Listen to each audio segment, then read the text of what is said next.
ఆయలు కార్యకర్తలు, ఆశా వర్కర్లు, అన్నమండు పెట్టి వర్కర్లు, స్కూళ్ళల్లో,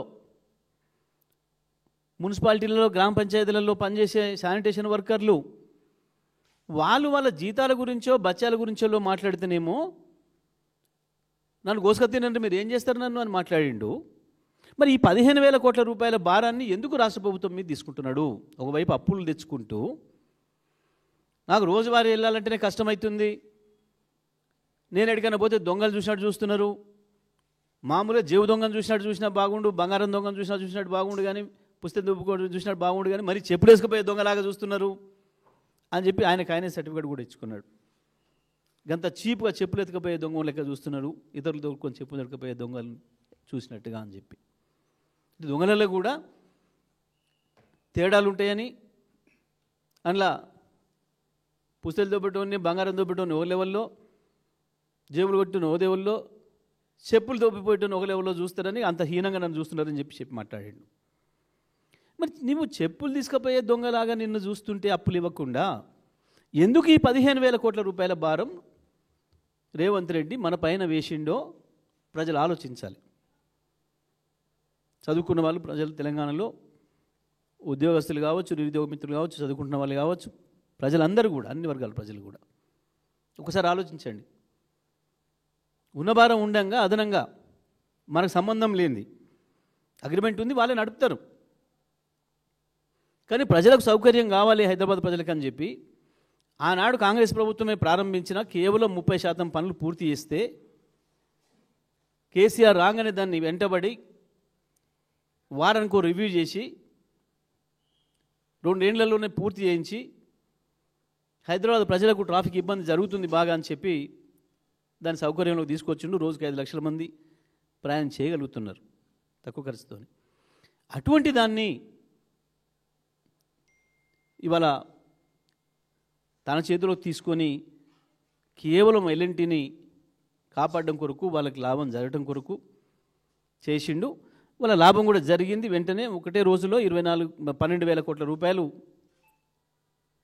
వాళ్ళ ధర పెరిగింది, వాళ్ళ ఆస్తి విలువ. దీని వెనకాల తప్పకుండా పెద్ద కుట్ర ఉంది. తొందరలోనే మళ్ళీ ఇంకొకటి కూడా చూడబోతారు ప్రజలు. తనకిష్టమైన 2-3 సంస్థలకి మళ్ళీ ఈ మెట్రోకి సంబంధించిన ఆస్తులన్నిటి కూడా కట్టబెడతాడు. నష్టం వచ్చే లైన్ ఏమో మన ప్రభుత్వం చేతిలో ఉంచుతాడు, ప్రజల మీద భారం వేస్తాడు. షాపింగ్ కాంప్లెక్స్లు దాదాపు 35,000 కోట్ల రూపాయల విలువ కలిగిన భూములకు సంబంధించి కాంప్లెక్స్లు ఎక్కడ కట్టారు అవి మాత్రం తన దోస్తులకు అప్పచెప్తాడు. మళ్ళీ అక్కడ కూడా ఇదే దందా. ఒక్క మాటలో చెప్పాలంటే ఇవాళ ఈ రాష్ట్రంలో కేవలం రియల్ ఎస్టేట్ దందా నడుస్తుంది. ఇంకొక వైపు ఈ ప్రభుత్వం ఒక సర్కస్ లాగా నడుస్తుంది.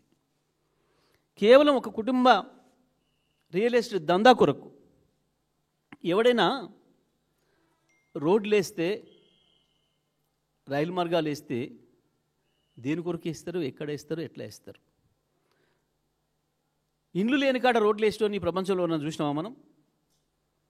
జనవాసాలు లేని కాడ రోడ్లు వేయడం అనేది ఎవడన్నా బుర్రవనోడు చేసే పనేనా?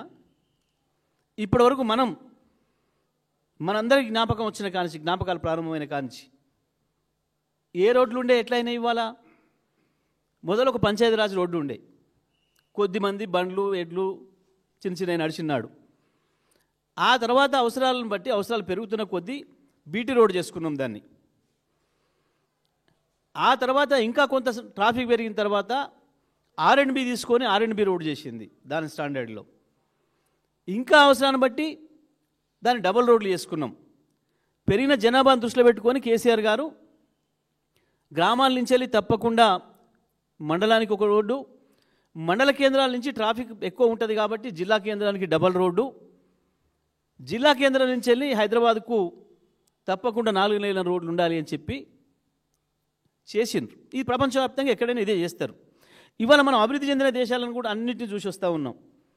మనం అమెరికాకు పోండి, ఇంగ్లాండ్కు పోండి, కెనడాకు పోయింది, ఆస్ట్రేలియాకు పోయింది, చైనాకు పోండి, రష్యాకు పోండి. అవసరాలు పెరిగిన కొద్దీ రోడ్డును వెడల్పు చేసుకుంటూ పోతారు. ఇప్పుడు మనం ఈ విజయవాడ హైవే చూస్తున్నాం.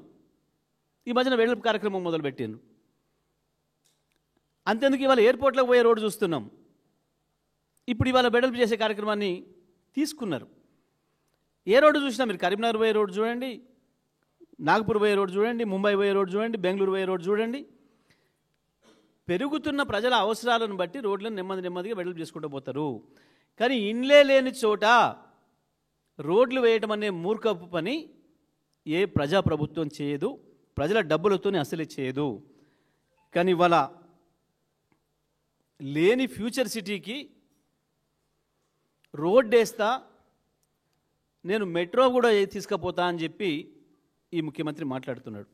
వాస్తవానికి మెట్రో అనేది ఎట్లా ఉండాలి, మెట్రో ఏ ప్రజల అవసరాల కొరకు ఉండాలి అనేది కేసీఆర్ గారు చాలా స్పష్టంగా చెప్పారు.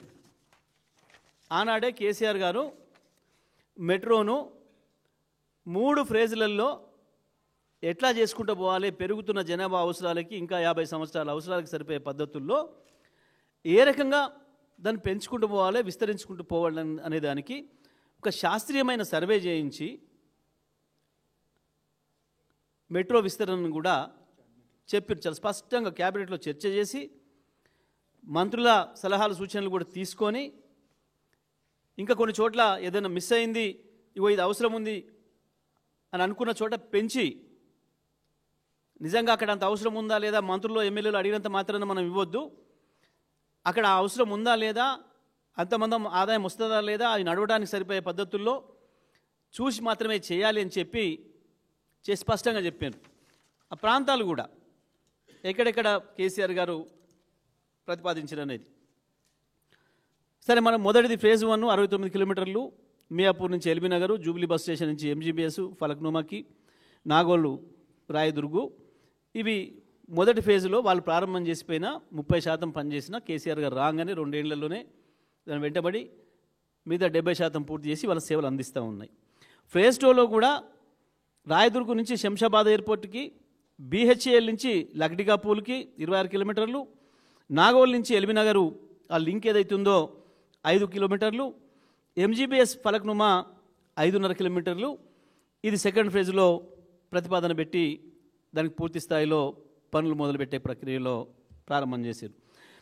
అదేవిధంగా థర్డ్ ఫేజ్లో బీహెచ్ఎల్ నుంచి పటాన్ చెరు, ఇస్నాపూర్, ఓఆర్ఆర్ వరకు 13 కిలోమీటర్లు, ఎల్బీ నగర్ నుంచి పెదంబర్పేట 13 కిలోమీటర్లు, 8 స్టేషన్లు ఎల్బీ నగర్ నుంచి పెదంబర్పేటకి, శంషాబాద్ నేషనల్ హైవే మెట్రో నుంచి కొత్తూరు, షాద్నగర్ వరకు 28 కిలోమీటర్లు, ఉప్పల్ నుంచి ఘట్కేసరు, ఓఆర్ఆర్ నుంచి బీబీ నగర్ వరకు. ఇక్కడ ఎప్పటి నుంచెల్లో ఐటీ పార్కులు వచ్చినాయి, అక్కడ ఇన్ఫోసిస్ కావచ్చు, రహేజా కావచ్చు, అక్కడ సింగపూర్ సిటీ ఆ ప్రాంతంలో, పోచారం ప్రాంతంలో. ఉప్పల్ కూడా చాలా హెవీగా రద్దీగా ఉంది, మనకు తెలుసు. ఈ మధ్యకాలంలో యాదాద్రికి కూడా బాగా భక్తులు పెరిగారు కాబట్టి అక్కడ వరకు పెంచి ఆ తర్వాత యాదాద్రి కూడా తీసుకుపోవాలని చెప్పి ఆలోచన చేసి 25 కిలోమీటర్ల వరకు ఆ రోజు శాంక్షన్ ఇచ్చిండ్రు. శంషాబాద్ ఎయిర్పోర్ట్ నుంచి తుక్కుగూడ, మహేశ్వరం, కొండాపూర్ కూడా 26 కిలోమీటర్ల వరకు ఫ్యూచర్లో పెంచాలి అని చెప్పి నిర్ణయం తీసుకోవడం జరిగింది. అదేవిధంగా తార్నాక నుంచి ఈసీఐఎల్ వరకు కూడా 8 కిలోమీటర్లు, 5 స్టేషన్లు, జేబీఎస్ నుంచి తూమ్కుంటకు 17 కిలోమీటర్లు, 13 స్టేషన్లు, పారడైజ్ మెట్రో స్టేషన్ నుంచి కండ్లకోయ వరకు 12 కిలోమీటర్లు, డబుల్ ఎలివేటెడ్ ఫ్లైఓవర్, ఒకవైపు ఏమో మెట్రో, ఇంకొక వైపు రోడ్డు, 2 మార్గాలు కూడా వేయాలి ఇప్పుడున్న జనాభా అవసరాలు దృష్టిలో పెట్టుకొని, ట్రాఫిక్ అవసరాలు దృష్టిలో పెట్టుకొని చెప్పి ఇంత స్పష్టంగా అన్ని ఏరియాలు కవర్ కావాలి. అటు కాప్రా, కుత్బుల్లాపూర్తో సహా బాగా ఇప్పుడు జనావాసాలు పెరుగుతున్న ప్రాంతాలు ఏవైతున్నాయో ఈ ప్రాంతాల్లోకి మెట్రోను విస్తరించాలి, మెట్రో సేవలు విస్తరించాలి ప్రజల అవసరాల కొరకు అని చెప్పి ఇవన్నీ కూడా పూర్తి పెద్ద ఎత్తున జనావాసాలు ఉన్న ప్రాంతాలు, ఇవి ప్రజలకు అవసరం ఉన్న ప్రాంతాలు ఇవి కూడా. ఇక ఆ తర్వాత ఫేజ్ 3లో ఓఆర్ఆర్ చుట్టూ కూడా తీసుకోవాలి అనేది ఒక ప్రతిపాదన ఆ రోజు పెట్టి ఈ పైవాటి అన్నిటికి కూడా క్యాబినెట్ అనుమతి కూడా తీసుకోవడం జరిగింది. అంటే ఇంత స్పష్టంగా ప్రజల అవసరాల కొరకు, ప్రజల ఇబ్బందులు లేకుండా వాటి నుంచి ప్రజలకు చీప్గా ట్రాన్స్పోర్ట్ రావడం కొరకు, ప్రజలకు ఖర్చు తగ్గించడం కొరకు, వాళ్ళ సమయాన్ని ఆదా చేయడం కొరకు ఆలోచన చేస్తే ప్రభుత్వాలు అది చేయాల్సిన బాధ్యత ఉంటుంది. అది కేసీఆర్ చాలా స్పష్టంగా చేయించింది. ఇవన్నీ కూడా పెట్టిపోయినారు. కానీ ఇవాళ వచ్చుడే మొదటి రోజు నుంచెల్లే ఒక దుర్మార్గంగా తన యొక్క ఉన్న ప్రణాళిక ఏదైతుందో తన రియల్ ఎస్టేట్ దందాన్ని పెంచుకోవడం కొరకు ఏ ఇండ్లు, ఏ ఆవాసాలు, ఏ అవసరాలు, ఏ ఫ్యాక్టరీలు కూడా లేని ప్రాంతంలో అసలు ఫ్యూచర్ ఎక్కడి ఫ్యూచర్ సిటీ? ఈయన ఫ్యూచర్ ఏందో ఆయనకే తెలియదు. రేపు ఉంటాడా ఎల్లుండి బీక్తాడా తెలియదు. ఆడ సిటీ లేదు. లేని ఫ్యూచర్ సిటీ నుంచి కట్టని అమరావతికి కూడా గ్రీన్ఫీల్డ్ హైవే అట, మళ్ళీ దాని పక్కన ఇంకో రైలు అంట. మరి ఒక దాంట్లో గురువు గారు, ఒక దాంట్లో శిష్యుడు ఎక్కుతాడా? మరి పోయేటప్పుడు రైల్లో పోయి వచ్చేటప్పుడు రోడ్లో వస్తారా ఇద్దరు గురు శిష్యులు హైదరాబాద్ అమరావతికి ట్రిపుల్ వేయడానికి? దేని కొరకు? ఏంది ఇదంతా కూడా? ఇవన్నీ ఏం తెలియజేస్తూ ఉన్నాయి? కేవలం రియల్ ఎస్టేట్ దందా కొరకు తను, తన తాబేదారులు, తన బంధుమిత్రులు కొన్న వేలాది ఎకరాలకు ఏదో ధరలు పెంచుకోవడానికి, డబ్బులు సంపాదించుకోవడానికి ఉపయోగపడతాయన్న ఒక దుర్మార్గమైన ఆలోచన తప్ప ఎక్కడ కూడా ప్రజల కోణం లేదు, ప్రజల అవసరాలు లేవు, దీంట్లో ప్రజల డిమాండ్ లేదు. ఇవాళ హైదరాబాదులో ఆనాడున్న ప్రభుత్వం కేసీఆర్ గారు, కేటీఆర్ గారు మున్సిపల్ శాఖ మంత్రిగా ఉండి వేసిపోయిన రోడ్డు తప్ప ఎక్కడ తట్టెడు మట్టి పోసింది లేదు. దారుణంగా ఉంది వాళ్ళ రోడ్ల పరిస్థితి. గ్రామీణ ప్రాంతాల్లో ఇంకా దుర్మార్గంగా ఉంది. గతంలో 2014కు ముందు మేము ఎక్కడ పోవాలన్నా తెలంగాణ రూరల్ ప్రాంతంలో 20 కిలోమీటర్లు ప్రయాణం చేయాలంటే గంట సమయం పట్టేది. ఆ తర్వాత కేసీఆర్ గారి ముందు చూపుతోని ప్రతి గ్రామానికి, ప్రతి తండాకు కూడా రోడ్లు వేయాలని చెప్పి ప్రతి గిరిజన గూడానికి